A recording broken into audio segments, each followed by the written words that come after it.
Merci Pauline. Et donc, on en arrive au jour de la sortie, qui est une grande inquiétude, une grande angoisse, souvent par les parents. Et je pense que, Chouchanik, tu vas nous dire comment arriver à faire ce lien entre la ville et l'hôpital au moment où ces enfants vont rentrer à la maison.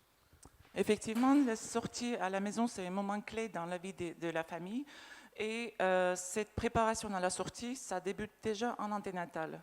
Toutes les familles, les couples, ils sont vus en anténatal par les néonatologistes, où on explique la naissance, les particularités de naissance de ces enfants, les particularités de prise en charge, des particularités d'hospitalisation en période néonatale, et aussi on parle de la sortie à la maison. Même si tous ces renseignements ils sont donnés avec maximum de précautions, le retour à domicile est lourdement marqué par des préoccupations. C'est un moment où il faut concilier la nécessité de démédicalisation de l'environnement et l'indispensable de suivi. Les parents doivent être aidés et soutenus dans leur investissement pendant tout ce moment. La grossesse, la naissance et handicap, c'est des mots qui ne vont pas ensemble. Cette situation souligne la détresse de famille et la nécessité de travail de plusieurs équipes, l'équipe anténatale, l'équipe néonatale et l'équipe pluridisciplinaire. Ça souligne aussi la nécessité de mise en place d'une prise en charge pluridisciplinaire dès la naissance d'enfants, dès la sortie à la maison. Certes, ces dispositifs ne gomment pas l'handicap d'enfant, mais permettent l'acceptation de la malformation et surtout l'épanouissement de l'enfant qui ne disparaît pas sous son handicap.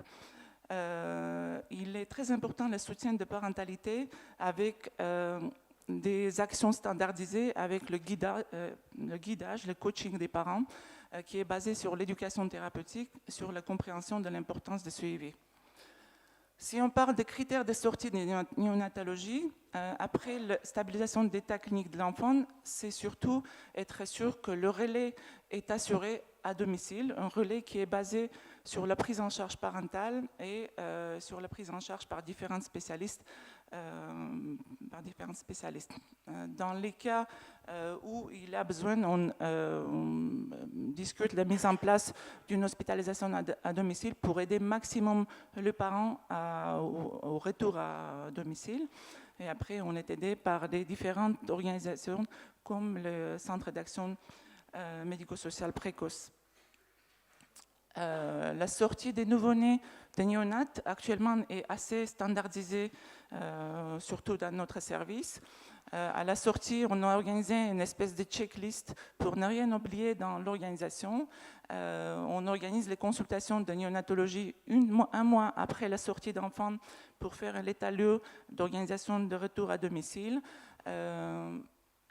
On organise une consultation neurochirurgicale systématique 6 semaines après la sortie avec une IRM cérébrale et médulaire préalable, une consultation urologique avec une échographie rénale et une ECBE préalable. On organise aussi bilan neurodynamique à partir de l'âge de 3 mois. Une consultation orthopédique à 3 mois avec les résultats d'échographie des hanches qui étaient faits à un mois de vie. Et puis la prise en charge motrice, on organise à l'aide en association avec les MPR, avec les médecins au CAMS. Sinon, la prise en charge motrice s'organise en ville en attendant l'inscription au CAMS. Pour tous les enfants, on met en place une demande de ALD, prise en charge 100%, protocole de soins, et après on initie, on dirige les parents dans l'inscription de MDPH. Voilà.